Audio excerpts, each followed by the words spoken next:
attention. Faites l'amour, pas la guerre. Je ne sais pas s'il a dit ça. Attends. Il est interdit il est interdit d'interdire. Mais j'aimais bien faites l'amour, pas la guerre, s'il y a de l'amour. Oui, très bien. Il est interdit d'interdire. Hein, c'est le révolutionnaire. Non, Gonzague, Saint-Maurice. Sade, le marquis de Sade. Gonzague, qu'est-ce qui se passe ? Tout à fait, tu as raison, Jean, de te souvenir de ta jeunesse, car quand nous avions 20 ans, en mai 68, les slogans, c'était « Il est interdit d'interdire, jouir sans entrave ». Et ça venait de qui ? Du marquis de Sade, qui était un révolutionnaire avant la Révolution. Et je me souviens, moi, que sur une barricade de la rue Gay-Lussac, je vois un graffiti sur un mur fervent du divin marquis, réunissez-vous autour de ces théories.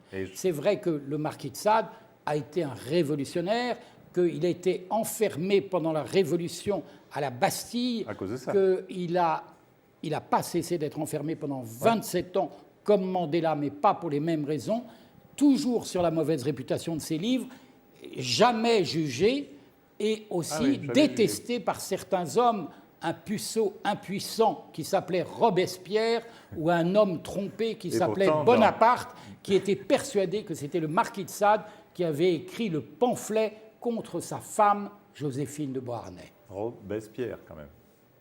Mais donc, non, excuse-moi, il fallait que je la fasse celle-là. Donc, tu m'as quand même surpris en tout ce qu'il a écrit de pervers, hein, on peut le dire pervers, non ? Tout ce qu'il a écrit de scandaleusement sexuel, de profondément pervers, de provoquant et d'anti. C'est un athée combattant. Il ne peut jouir que dans un calice et mettre l'hostie au bas-ventre des femmes. Donc le scandale de Sade à son époque, au XVIIIe, ce n'est pas le libertinage, tout le monde est libertin à cette époque, les grands seigneurs le dépassent, c'est le fait que c'est un athée combattant. Et donc, il va passer 27 ans en prison. Et comme l'a dit Simone de Beauvoir, entre un homme en prison, en sort un écrivain. En effet, toute l'œuvre de Sade est écrite dans la détention, dans la cellule. Et j'ai retrouvé un vieux... C'est ça qu'on apprend en lisant ce livre. Moi, je suis stupéfait parce qu'on disait il a écrit avec ses expériences, il va faire des petits trucs à droite à gauche et il va l'écrire. Non, là, il est tout seul dans son... C'est vrai qu'il a une jeunesse libertine et orageuse avec 3 ou 4 histoires qui se passent à Marseille, à Arcueil, où il donne des bonbons à la cantaride à des filles qui croient qu'elles sont empoisonnées, qui sont des prostituées et qui après s'aperçoivent qu'elles ont simplement goûté à des aphrodisiaques et qui retirent leur plainte. Mais en fait, il n'avait pas de raison de passer 27 ans en prison alors qu'il n'a jamais été jugé et que c'est sur la mauvaise réputation de son œuvre qu'on le reconduit, tous les régimes, à la détention. Des rois au consulat, à la Révolution, des rois à la Révolution, au consulat et à l'Empire. Et donc, moi, je suis parti sur une île déserte quand la famille de Sade m'a demandé d'écrire sa biographie avec une amie dans les Turk and Caicos. Parce qu'elle existe encore. Bonjour, il y a Madame Sade. Voilà, la comtesse de Sade et son fils qui a mon âge, qui était aussi de la même génération. Et je me suis tapé la totalité de la lecture de Sade. J'ai eu peur. Des kilomètres d'enculage et des cortèges de crimes. Et je me suis dit, tu ne vas pas écrire sur ce type-là. Et Dieu merci, en regardant sa vie, je suis passé de la répulsion à la compassion, car cet homme est masqué par cette énorme œuvre qui a fasciné aussi bien les romantiques que les surréalistes. Le sadisme, rester dans le vocabulaire français, c'est quand même rare.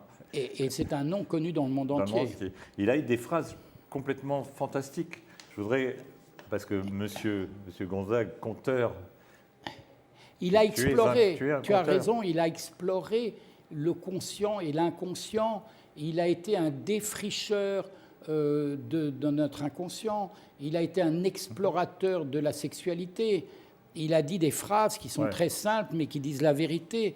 C'est une chose très différente que d'aimer ou de jouir. La preuve est qu'on aime tous les jours sans jouir et qu'on jouit le plus souvent sans aimer. Et c'est une femme qui applaudit.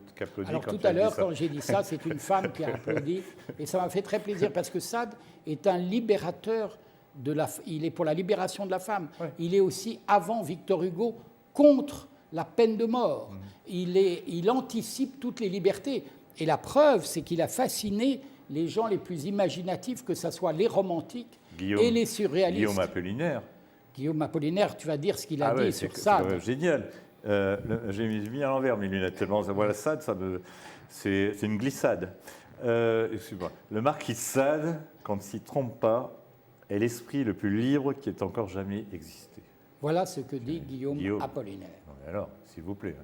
Donc c'est quoi? C'est un libertin? C'est un libertin et un libertaire. C'est un aristocrate et un révolutionnaire. C'est un homme qui anticipe la psychanalyse, le psychodrame. Il va faire monter les fous en scène au théâtre pour les libérer de leurs obsessions. Il est véritablement l'homme pour qui la seule souveraineté, c'est la liberté. S'il faut lire un livre de Sade, c'est quoi? Il y en a beaucoup. Et en fait, quelquefois, il mélange. Oui, bien sûr. Il mélange les scènes érotiques avec les discussions philosophiques. Et il y a un texte qui s'appelle La philosophie dans le boudoir, et dans lequel il y a un deuxième texte remarquable, français, encore un effort pour devenir républicain. Ah, tiens. Pour être républicain. C'est très sexuel, ça, encore. Merci, Gonzague de Saint-Brice. Merci, Jean. De l'ombre. Hein? Marquis de Sade, l'ange de l'ombre, car Émile Zola a dit cette phrase sur Sade qui révèle c'est un catholique retourné. Et ce n'est pas une Lapallie, Sade. Voilà, bravo. Ah non, mais tu n'arrêtes pas. Et il y a aussi, les Anglais disent sadness.